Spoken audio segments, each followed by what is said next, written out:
He felt the piercing sting of teeth against the delicate skin of his neck, a sharp, searing pain that was gone in a heartbeat. But what followed was an eternity.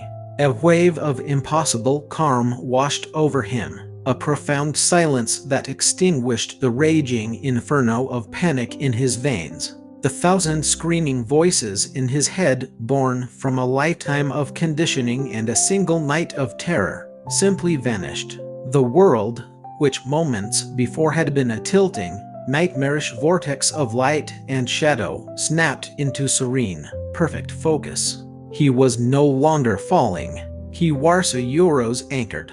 In the sudden, shocking peace, he looked up into the eyes of the tormented stranger who had just marked him, and he understood that his life, the carefully constructed lie he had been living, was over, and something new, something terrifying and wild and utterly unknown, had just begun. To understand how Edward, an omega of the illustrious Alastair lineage, found himself on his knees in a moonlit garden, being claimed by a desperate fugitive, we must go back a few hours. Back to a room that was less of a chamber and more of a gilded cage. The silence was the first true prison. It was a thick, suffocating blanket woven from wealth and influence, designed to muffle the sounds of a young Marner Eurostrade's future being auctioned off.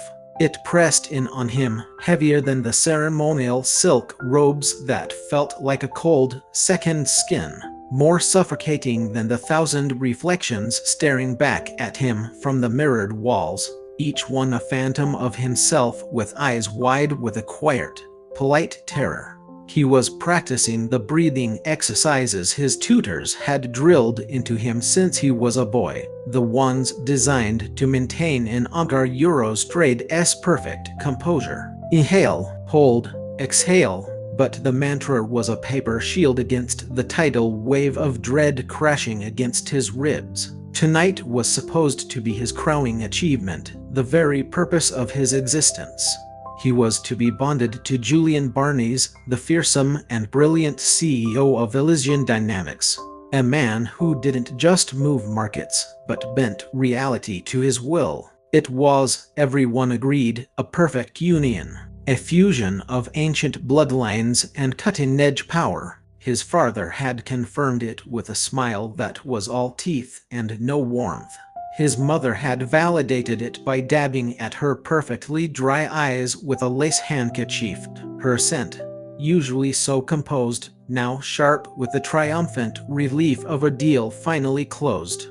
They were the custodians of his genetic legacy, a secret so potent and valuable that they had kept Edward himself in the dark about its true nature. All he knew was that he was special. He was a prize. And tonight, the prize had been won. A near-silent chime preceded the whisper of a sliding door. A woman in a sterile white coat entered, her expression one of placid professionalism, a face trained to show nothing. And behind her, looming like a shadow that consumed the light, was Julian.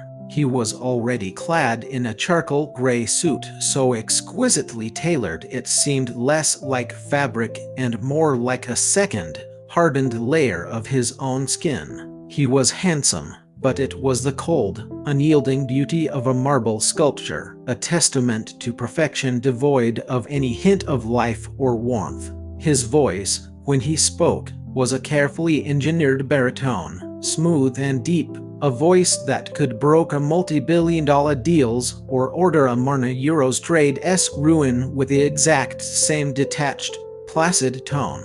"Edward," he said, and the fine hairs on Edward Eurostrade's arms stood to attention. "I trust the preparations meet your expectations." It was not a question. It was a declaration. The world always met Juliana Eurostrade's expectations. Edward could only incline his head, the weight of the silver circlet on his brow a dull, throbbing pain in his temples. "Everything is perfect, Julian." The lie felt like swallowing dust. Juliana Eurostrade's gaze moved over him. not with the affection of a fiancé copyright, but with the analytical precision of a connoisseur examining a newly acquired masterpiece.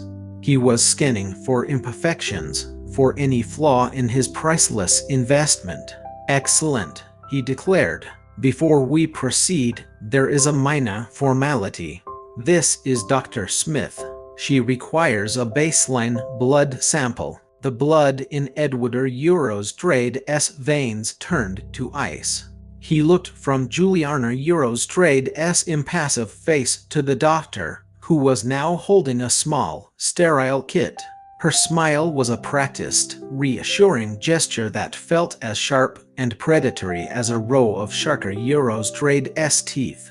"A blood sample," Edward Eurostrade's voice was a fragile whisper. "Buter Euros why?" Julian stepped closer, and though he didn't touch him, his mere presence was a physical pressure, an oppressive weight. His scent, a cold, sterile fragrance like antiseptic and ozone, flooded the room, deliberately overpowering. It was the scent of absolute dominance, of unshakable control. "For your well-being, naturally," Julian explained, his voice losing none of its manufactured smoothness. "Elysian Dynamics maintains comprehensive wellness protocols for all of its assets. As my bonded Omega, your health is of the utmost importance. We must confirm your specific genetic markers. This will allow us to create a bespoke nutritional and supplemental regimen perfectly calibrated to your Euro's unique biological profile." Asset. The word hung in the air between them, cold, clinical, and sharp as a scalpel. He wasn't a fiancé copyright. He wasn't even a person.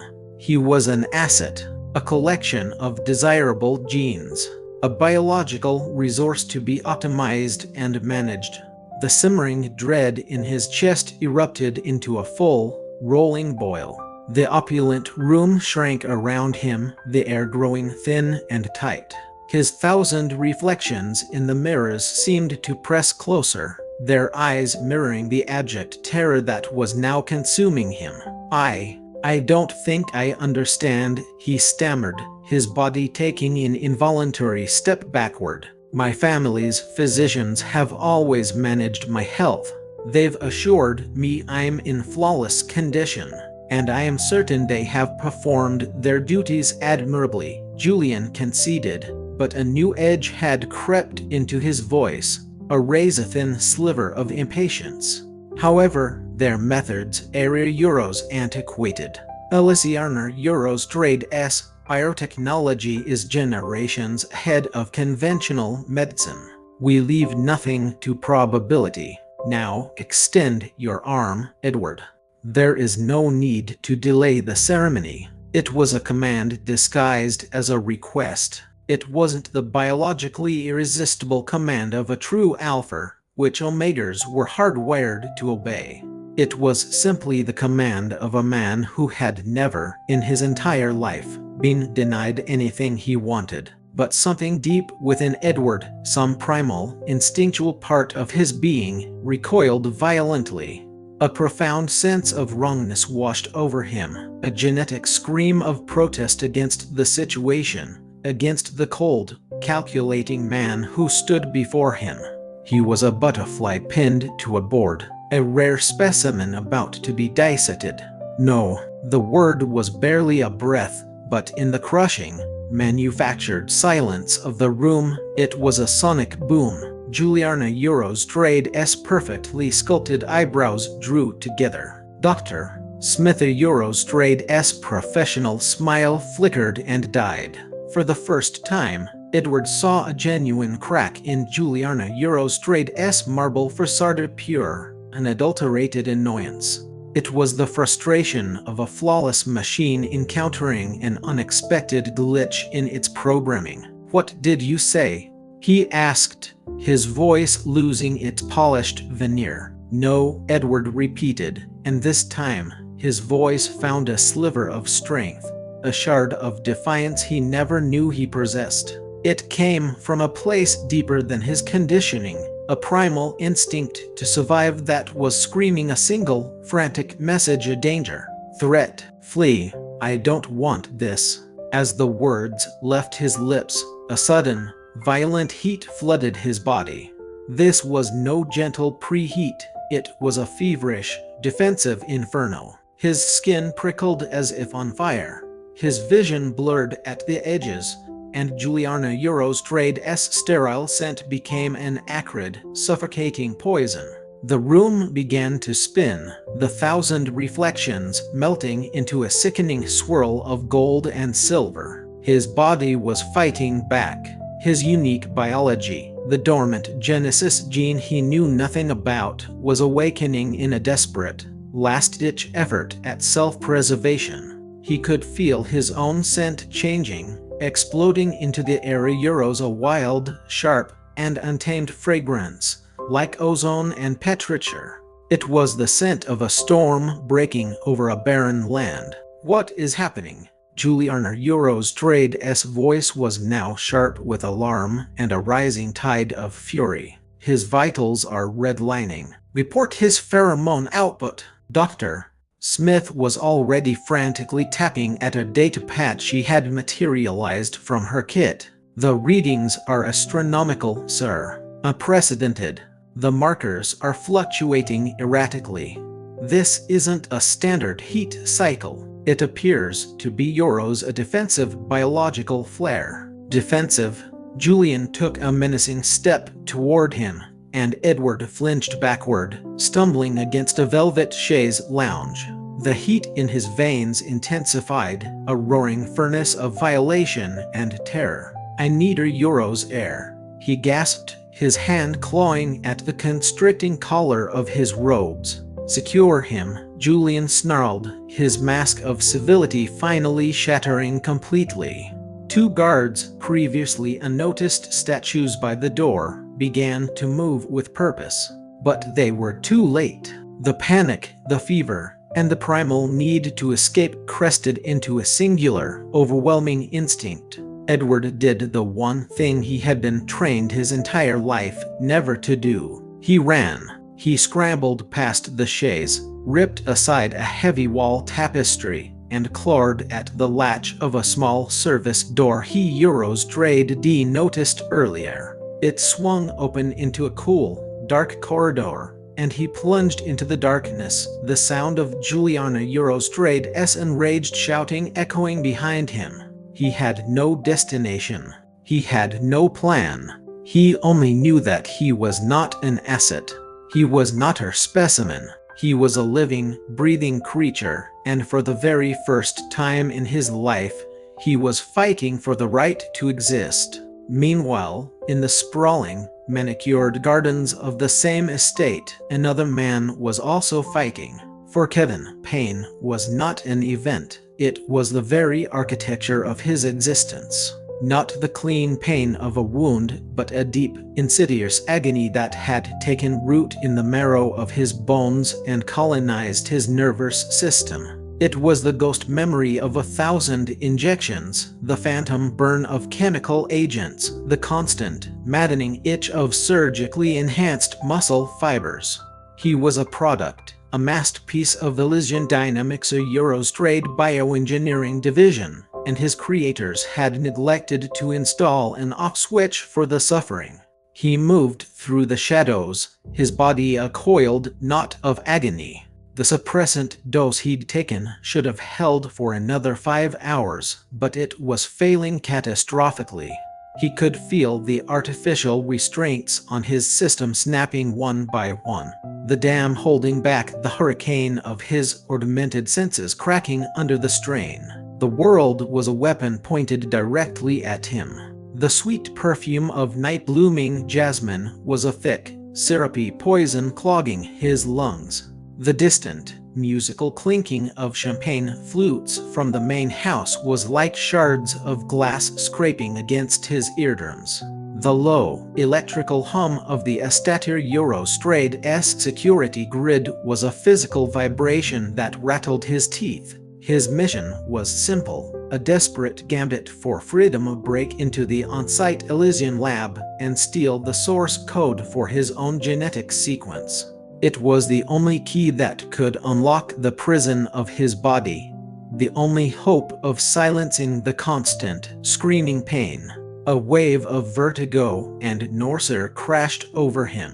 He pressed his forehead against the cool, rough bark of an oak tree. His teeth gritted so hard he thought they might shatter. His ornamented senses, designed to mimic and surpass those of a true alpha, were running rampant. They had given him the senses of a bloodhound, an owl, and a hawk, but crammed them all into a human brain not built to process the deluge of information. He was drowning in a sea of sensation. He needed to focus. The lab was in the East Wing, 3 levels down. He had the blueprints burned into his memory, but his body was betraying him. A low, wretched growl rumbled in his chest. The monster they had built was about to tear its cage apart. And then, a new scent pierced through the cacophony. It was utterly unique, unlike anything his hypersensitive senses had ever encountered. This wasn't the simple, cloying sweetness of a typical omega. This was a complex symphony of a fragrance that hit him like a physical force, instantly silencing the jasmine, the champagne, the electricity. It smelled of a lightning storm breaking over a sun-baked desert, of rain striking dry earth, of a desperate, shattering cry for sanctuary. And woven deep within it was a current of immense, dormant power, a resonant frequency that vibrated in the very core of his being. It was a lighthouse in his personal hurricane. The mission, the lab, the source code euros, it all evaporated, incinerated by a singular, overwhelming instinct to find the source of that scent. It was a summons, a magnetic pull, a promise of euros relief, a quiet harbor in the storm of his own senses. He pushed away from the tree, his movements no longer cautious or calculated, but driven by a raw, animalistic urgency. He followed the scent, a shimmering thread of hope in the darkness, leading him away from the noise and light of the main house and into the shadowed labyrinth of the West Gardens. His heart hammered against his ribs, not with fear, but with a strange, agonizing hope. He found him by a small, decorative fountain, huddled in the shadow of a marble angel. It was an omega, dressed in impossibly ornate white and silver robes, shivering uncontrollably in the warm night air. He was gasping for breath, his face pale and slick with sweat, his eyes wide with a familiar, hunted terror. The scent was pouring off him in overwhelming waves, a desperate broadcast of distress and power that made Kevin Eurostrade's head spin. This was it. This was the source. This was the sanctuary. Edward heard the crunch of gravel and squeezed his eyes shut, curling into a tighter ball. They had found him. A guard. His pathetic escape was over. He braced himself for the rough hands that would drag him back to his cage, back to Juliana Eurostrade's cold fury. But the hands never came. The silence stretched on, broken only by the gentle burble of the fountain. Hesitantly, he opened his eyes. A man stood before him, shrouded in moonlight. He was a stranger, dressed in dark, practical clothing that was jarringly out of place in this world of opulent silks. But it was his face that captured Edward Eurostrade's attention. He was pale, his features sharp with strain, his dark hair matted to his brow with sweat. His entire body was racked with a fine, violent tremor, and his eyes, dark and bottomless, were locked on Edward. In their depths, Edward saw no malice, no dominance, only pain. A pain so vast and all-consuming it seemed to eclipse everything else in the world. The man took a staggering step forward, and a low, guttural sound escaped his throat, half gasp, half growl. He was looking at Edward with a raw, desperate need that was both terrifying and strangely resonant. It was the look of a drowning man who had just spotted the last piece of driftwood in a raging sea. Kevin's entire world had contracted to this single point of existence, the trembling omega before him. The beautiful, desperate scent was a cool balm on his feverish mind. It didn't stop the pain, but it focused it, giving him an anchor in the sensory maelstrom. He stumbled forward, his legs shaking. He didn't Eurostrade know what he was doing. His conditioning, the years of brutal Elysian programming, screamed at him claim, protect, possess, but beneath the programming, the part of him that was still just Kevin was crying out for release. He reached out a trembling hand and gently touched Edward Eurostrade's cheek.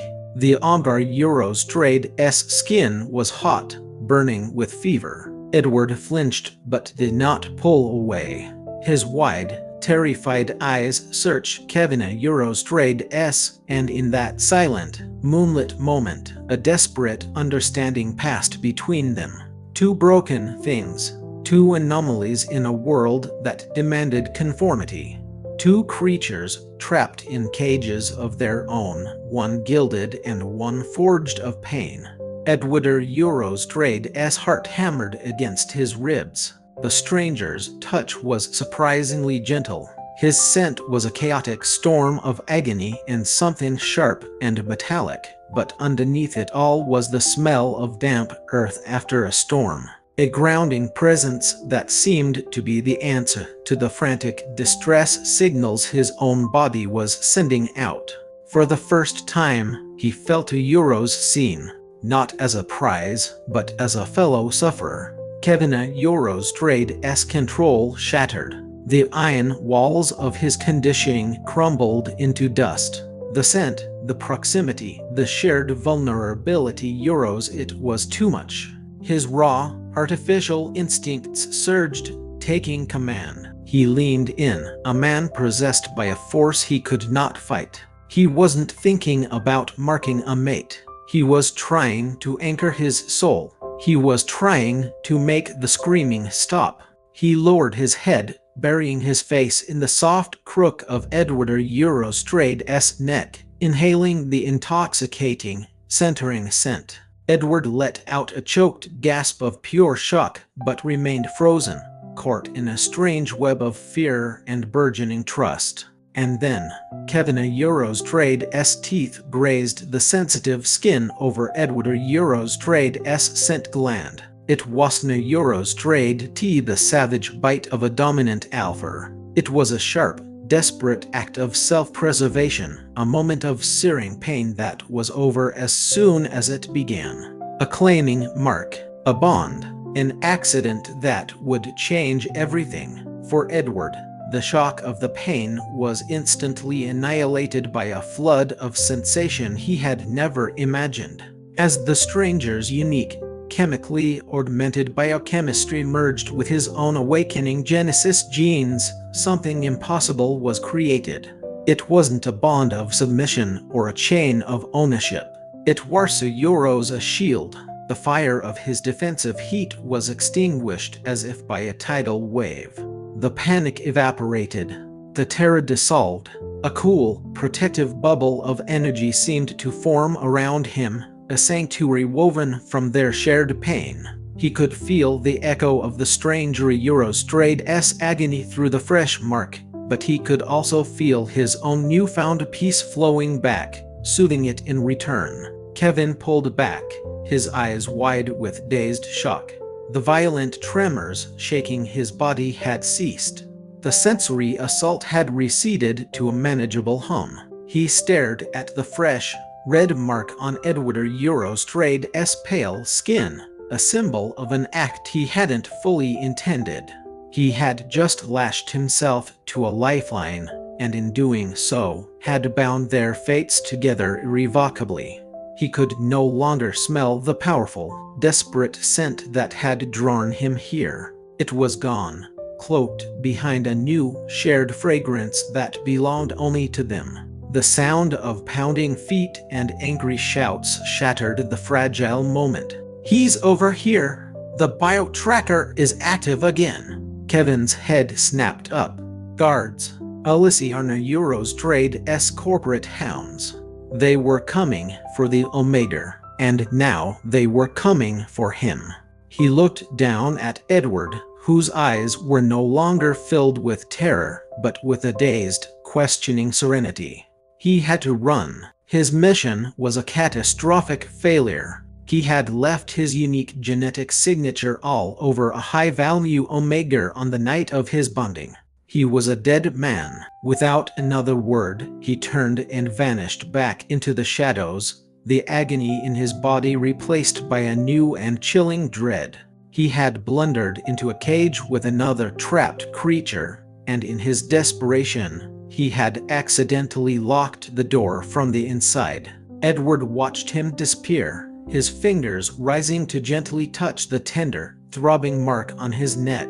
He was alone again, but the world felt different. The silence was no longer a prison, it was a sanctuary. The approaching shouts held no fear for him. He straightened his spine, pulled the torn collar of his robes together, and waited.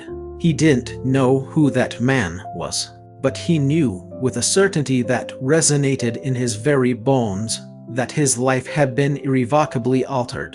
He had been marked not for possession, but for salvation. Julian Barnes found him by the fountain. He was standing with a preternatural calm that was far more disturbing than his earlier hysteria. "Doctor." Smith bustled forward, her datapad already glowing. "Subject is docile," she reported, her eyes darting between the device and Edward. "Vitals are stable. Pheromone output is a euros nominal. Almost non-existent. Iter Eurostrade's as if the entire biological event never occurred." Juliana Eurostrade's icy gaze swept over Edward and locked onto the fresh, red mark on his neck. A low, dangerous hiss escaped his lips. It was not the sound of a jealous lover. It was the sound of a collector discovering an irreparable flaw in his most prized acquisition. "What is that?" he demanded, his voice dangerously quiet. Edward met his furious gaze without an ounce of fear. The bond had gifted him a strange, new courage. "A bite," he stated, his own voice steady and clear. "I can see that," Julian snapped, gesturing at Dr. Smith. "Scan him. I want a full-spectrum genetic analysis." Now, a soft blue light washed over Edward Eurostrade's body. They all watched the datapad in tense silence. The doctor's brow furrowed. She recalibrated the device and ran the scan again. And a third time, her professional mask began to crack. "What is it?" Juliana Eurostrade's voice was wound tight with fury. Euros, I don't understand," she stammered. "The subject's baseline markers are present. Euros, the anomaly is gone." Gone? The temperature in the garden seemed to drop 10 degrees. "What do you mean, gone?" "It's encoded into his very DNA." "I know, sir, but it's not registering. The Genesis markers are beating a Euros cloaked, obscured by an unknown biological agent. The saliva residue on the bite contains a complex synthetic protein chain I have never seen before. Iter Eurostrade's not from a true alpha. Iter Eurostrade sar Euros artificial. Whatever this agent is, it has bonded with his cellular structure and is completely masking his Genesis signature. I can't get a reading. To our scanners, he Eurostrade's just Euros a common Omega. The silence that followed was absolute. Cloaked. Hidden. The stranger hadn't Eurostrade just marked him. He had made him invisible. This accidental bond, born of shared desperation, was a miracle of salvation he was only just beginning to comprehend.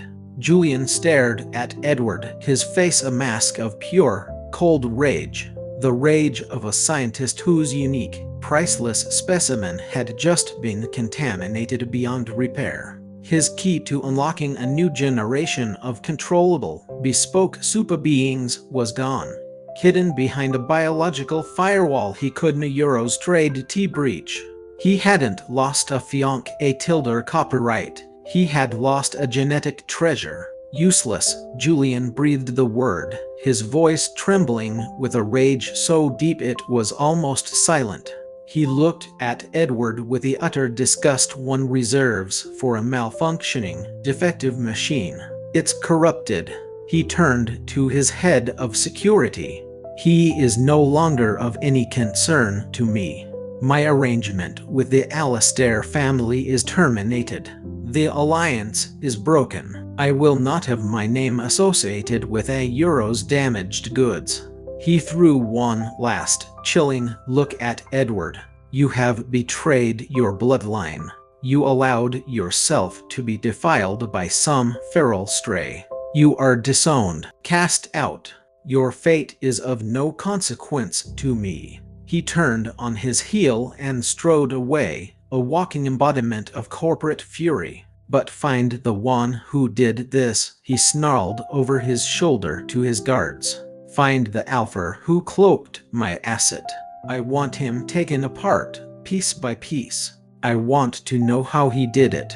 The guards hesitated, then followed their master, leaving Edward alone in the moonlight. He was disowned, cast out, and hunted. He was a fugitive in a world he didn't know, but he wasn't cold. He brought a hand up to his neck, his fingers tracing the mark. It no longer throbbed with pain, but with a quiet, steady warmth. A promise. He wasn't just an outcast, he was a target.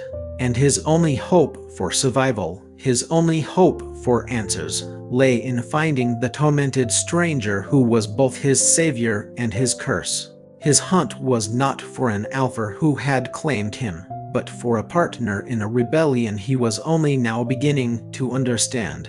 The vast, empty silence Julian left behind was a new kind of prison, one defined not by wealth, but by terrifying, absolute freedom. For a long moment, Edward didn't move, letting the reality of his new existence wash over him. Disowned, cast out, damaged goods. The words were a final verdict. His family would not help him. He was a failed investment, a public humiliation. He had no money, no connections, no identity beyond a name that was now poison. His entire life had been a meticulously planned path leading to this night, and now the path had vanished into a bottomless abyss. A tremor of delayed shock began in his hands. Where could he go?